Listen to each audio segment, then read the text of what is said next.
Good morning. இன்றைக்கி நான் ஃபார்முக்கு வந்திருக்கேன். வாட்டர் லெவல் கொஞ்சம் கம்மியாக இருக்குது அப்படின்னாலும், ஆனால் இந்த தண்ணி வந்து அந்த ஏரியிலேருந்து வர தண்ணி வந்து உள்ளே வர்றது வந்து இன்னும் நிற்கவே இல்லை. அது வந்துக்கிட்டே இருக்குது. இப்போ க்ளோஸாக பார்த்தீங்கன்னா தெரியும், அப்படியே ஓடுது தண்ணி.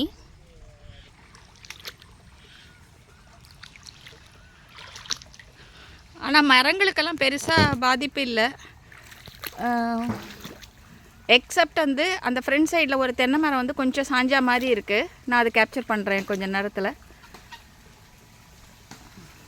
அது தவிர வந்து ஒரு மாமரம் வந்து ஒரு களை உடஞ்சி விழுந்திருக்கு. அது என்னென்னா, அந்த உடஞ்சி விழுந்து ஒரு ஹோல் மாதிரி க்ரியேட் ஆகிருக்கு. ஸோ இப்போ அவர் அதை தான் வெட்டி எடுத்துட்டுருக்காரு ஃபுல்லாகவே. எடுத்துகிட்டு நான் இப்போ அந்த ஹோலில் மட்டும் நான் என்ன பண்ணேன்னா மெட்டாரைசியம் போட்டு விட்டேன்.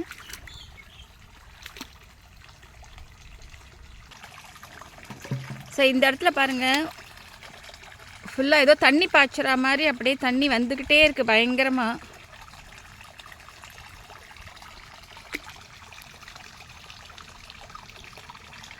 இது அப்படியே ஃப்ளோ ஆகுது.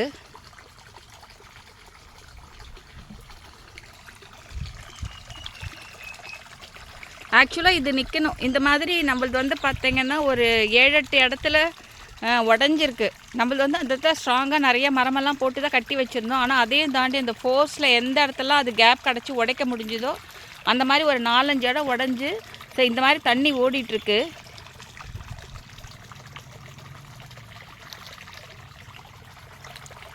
இது இன்னும் ஒரு 4-5 டேஸில் வந்து இது குறையணும். குறைஞ்சாதான் உங்களுக்கு வந்து பார்த்திங்கன்னா இந்த தண்ணி இழுக்க ஆரம்பிக்கும். இல்லாட்டா இந்த மாதிரி இப்போ ஓடிட்டே இருந்ததுன்னா ஒன்றுமே பண்ண முடியாது.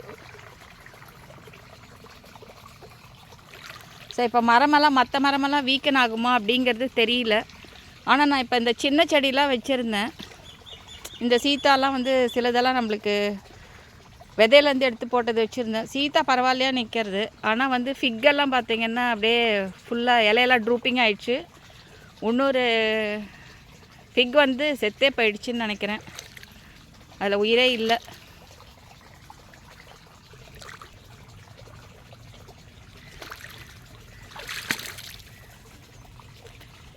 ஸோ இந்த இடத்துல தான் உங்களுக்கு வந்து தண்ணி ஃப்ளோ ஆகிறதுனால அப்படியே மஞ்சள்லாமும் கொஞ்சம் ஒரு மாதிரி இருக்குது. ஆனால் இன்னும் மொத்தமாக சாயலை. அது வரைக்கும் சந்தோஷம். ஆனால் வந்து இந்த இன்வர்ட் எப்போ நிற்குன்றது தான் பெரிய $1 மில்லியன் குவெஸ்டினாக இருக்குது.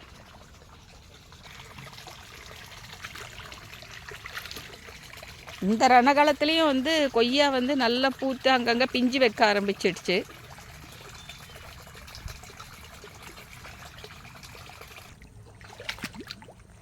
இந்த தண்ணி வர்றதெல்லாம் வந்து பார்த்திங்கன்னா அப்படியே நேராக போய் லாஸ்ட்டு பேட்சில் இறங்கும். கரும்புக்கு முன்னாடி இருக்கிற பேட்ச்சு அது நம்மளோட கொஞ்சம் லோவர் பேட்ச். அது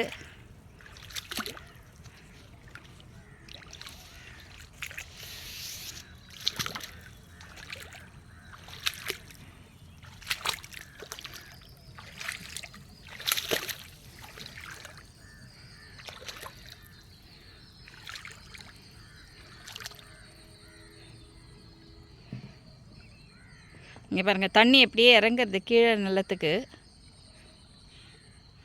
ஸோ அட்லீஸ்ட் இந்த அந்த ஃபஸ்ட்டு மேலே இருக்கிற பேட்சில் வந்து அந்த உள்ள இன்வர்ட் தண்ணி கொஞ்சம் நின்றுடுச்சுன்னா இந்த இடம் வடிஞ்சிரும். ஏன்னா வடிஞ்சு எல்லாமே கீழே போயிடும்.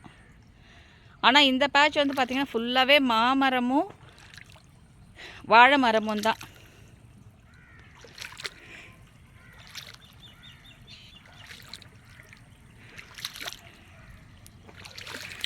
இப்போ அந்த ஒரு மரம் பாருங்கள், இது கொஞ்சம் நல்லா சாஞ்சிட்ருக்கு அப்படியே. இப்போ இதில் என்னென்னா இந்த கீழே களையெல்லாம் தொங்குறது இது எல்லாத்தையும் வெட்டி விட்டோம்னா, ஏன்னா மரம் வந்து மேலே நல்லா நிற்கிறது தான். சென்டர் போர்ஷன் வந்து ஸ்ட்ராங்காக இருக்குது. பட் சைடு வந்து பார்த்திங்கன்னா நல்லா சாஞ்சிருக்கு, செமையாக சாஞ்சிருக்கு. இதை வந்து பார்க்கணும். இந்த ஒரு களையை கட் பண்ணி விட்டோம்னா மேபி அது கொஞ்சம் தள்ளி வச்சு திருப்பி மண் அணைக்கும் போது கொஞ்சம் நன்னா வந்துடும் நினைக்கிறேன். அது மல்லிகை. அது போன வாட்டியே நல்ல காய்ப்பு அந்த மரம். ஸோ ஆக்சுவலாக இந்த நிலத்தில் வந்து பார்த்திங்கன்னா இதுதான் பெருசாக அடி வாங்கியிருக்கு. இது ஒன்று. அப்புறம் இன்னொரு மரம் ஒரு கிளை உடஞ்சது, அது இப்போ அவர் வெட்டி வச்சுருக்காரு. 3வது வந்து ஒரு தென்னை மரம். பட் வாட்டர் ஆப்பிள்லாம் நல்லாவே இருக்குது. பேட்ச் வந்து இந்த பேட்ச் வந்து பார்த்திங்கன்னா ஃபுல்லாகவே வாழை அண்டு மாமரம். ஃபுல்லாக வெள்ளமாக இருக்குது. அதே மாதிரி நம்ம ரைட் சைடு போனோம்னா ஃபுல்லாகவே வந்து மா அண்ட் கொய்யா, நடுவில் வாழையும் இருக்குது. வாழை கம்மியாக தான் இருக்குது இந்த இடத்துல. ஃபுல்லாகவே வந்து மாமரமும் கொய்யாவும் தான் ஃபுல்லாகவே இந்த பேட்சில். செம்ம தண்ணி, முழங்கால் அளவு தண்ணி இருக்குது இங்கே. இதெல்லாம் எப்போ வடியும்னே எனக்கு தெரியல எனக்கு. ஏன்னா இதான் லாஸ்ட்டு பேட்ச்சு. ஒன்ஸ் அந்த உள்ளே வர தண்ணி கொஞ்சம் நின்றுச்சுன்னா அந்த பக்கம் வெட்ட முடியுமான்னு பார்க்கணும். அதனால தான் நான் வந்து இப்போ மருந்து எதுவும் கூட கொடுக்காம இருக்கேன். ஏன்னா இது வந்து ஃப்ளோயிங்காக இருக்கிறதுனால சூடோமோனாஸ்லாம் கொடுத்தா கூட அப்படியே அடிச்சுட்டு போயிட்டே இருக்கும்.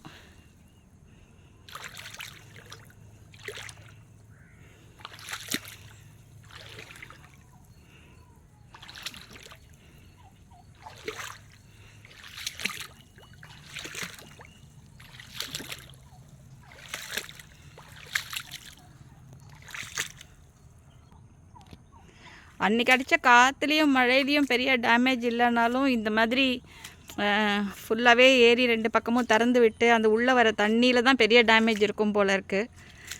இது வரைக்கும் மரங்கள்லாம் கொஞ்சம் ஸ்ட்ராங்காக தான் இருக்குது. அட்லீஸ்ட் வந்து இந்த ஒரு 2 பேட்ச் கொஞ்சம் கிளியர் ஆச்சுன்னா அட்லீஸ்ட் இது வரைக்குமாவது கொஞ்சம் சூடோமோனாஸும் விரிடியும் ஒரு 200 லிட்டர்ஸில் போட்டு ஃபுல்லாக நிலம் ஃபுல்லாக அடிச்சு விடணும்.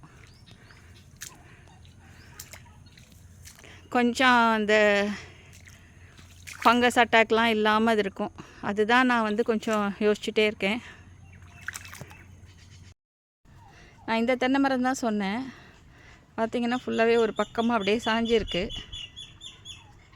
இப்போ என்ன பண்ணணும், இந்த வாழை மட்டையெல்லாம் வெட்டிட்டு அதை ஒரு சைடு நிமித்தி நிற்க பார்க்கணும். அது எப்படி இருக்கும்னு தெரியல.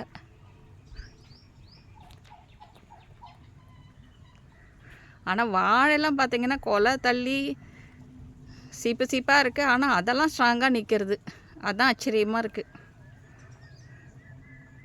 நம்ம ஸ்ட்ராங்காக என்ன மரம் இருக்கும், மாமரம்லாம் ஸ்ட்ராங்கான மரம்னு சொல்கிறோம், அதெல்லாம் விழுந்துருச்சு. இதெல்லாம் வந்து இவ்வளோ ஃபுல் கொலை இன்னும் 2 வாரம் 3 வாரத்தில் ஹார்வெஸ்ட் பண்ணுற ஸ்டேஜுக்கு வந்துருச்சு. அந்த அளவுக்கு இருக்கிற கொலையோடு இருக்கிற வாழையே நிற்கிது. அதுதான்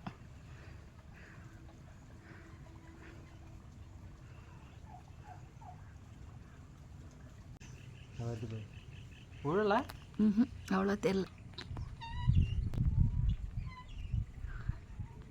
ஒரு 4-5 இருந்தது, ஒன்று தான் சுற்றிட்டுருக்கு. மிச்சம் பேர்லாம் எங்கே இருக்காங்கன்னு தெரியல. தண்ணி வேறு நல்லா ஃபுல்லாக வந்துருச்சு கிணத்துல. அதனால் ஒருத்தர் மட்டும் ஜாலியாக இருக்கார்.